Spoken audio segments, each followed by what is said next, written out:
Pete's Pigskin Previews brought to you by Raider Pump and Supply. Comprehensive looks at a record 83 area high schools this season, from 6-man to 6A, plus homeschool taps and even New Mexico, all leading up to the start of end zone coverage in late August.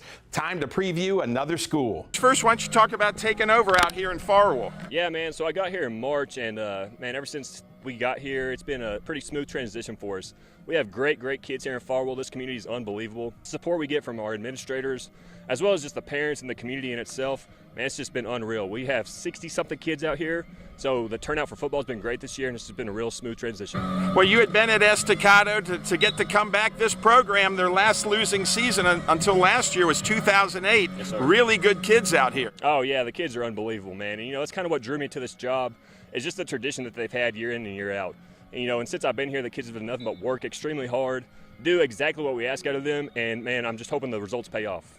What would be the strength of the Steers? I would say our strength is our depth, because like I said, we have about 60 kids out here, and so we're blessed in the way we get to practice, where we get to do a bunch of varsity-on-varsity stuff, which a bunch of programs our size, I feel like, don't get that opportunity. And so that's what I would say our strength is. We have good depth at the O-line, D-line, as well as our skill group, and so that's been our strength. How will the Farwell Steers look on the field in 2025? Man, our goal is just to put our kids in the best position we possibly can. Whatever that looks like schematically, that's our goal, is just to put them in spots where they can be successful. And then ultimately, at the end of the day, we want them to be the best person they can be. So by the end of this football season, we want them to be great citizens that can go out there and contribute. And then, Coach, talk about your non-district. Yeah, so our non-district is tough, man. We got 6 really good teams on the schedule. We opened up a new deal, and you know how they are year in, year out. They're very successful.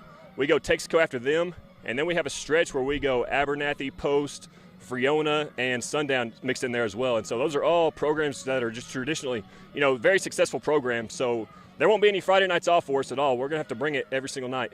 And then talk about district. Yeah, district doesn't get any easier, We start off with Vega and Bovina, and those are both programs on the rise that are really well coached. And then we wrap it up at the end of the year with Groover and Stratford, who are both state-ranked teams. And so, man, it's going to be a fist fight for us every single week. And then, Coach, just talk about this community. I'm sure they've embraced you since you got here. Oh, yeah, man. Ever since me and my wife got here, it's just been a really smooth transition. Everybody's been super supportive to us.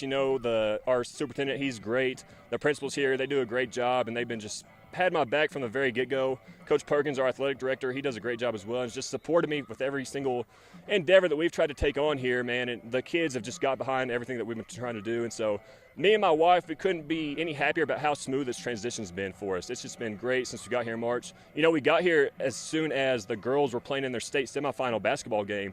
And so that was a cool time for us to come in and just witness the amount of support this town has for a team and how they rally behind a team. So it's been great, man. And then how's practice been going? Oh, it's been great. This is our first morning practice we've had, so the kids are pretty juiced up today. But it's been good, man. We've had some surprises, some kids step up and really do some things. And that's just been a carryover from the summer. We've averaged about 40 kids during the summertime that showed up every single day and worked hard.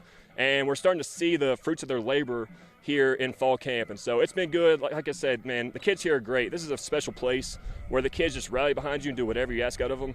You'll probably come out here, if you drive by later on today, you'll see kids out here on the football field again, just throwing the ball around, riding bikes, stuff like that. So it's kind of a unique community out here that's been a true blessing for us. And then, Coach, what are the goals this year for the Steers? Yeah, the goals, man, is just to come out here and be the best version of yourself you can be every day. Whatever that looks like, no matter what the situation is, just to be the best version you possibly can every single day.